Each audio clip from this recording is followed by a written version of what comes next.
Good morning. કેમ છો બધા? આજ વરસાદ ને ટાઈડ ને બધું ભેગું હતું તો પછી સવારે આરા થઈ ગઈ, રજા રાખી દીધી. જો વરસાદ આવ્યો તો અટાણો વરસાદ રહી ગયો અને અટાણે તડકો અને વાદળ બધું ભેગું છે. જો બહારનો નજારો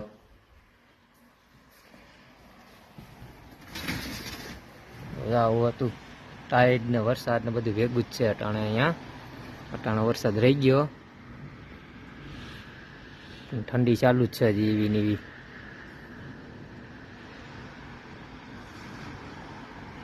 બારો ભાઈ આવું અટાણો નજારો છે.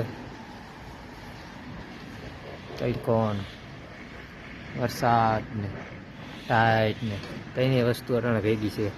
ઠંડી તો જો કે અટાણે પડવાનું ચાલુ જ છે. મસ્તનો નજારો છે. ના અંદર અમારો બધો ફ્લેટ છે, રસોડું, હોલ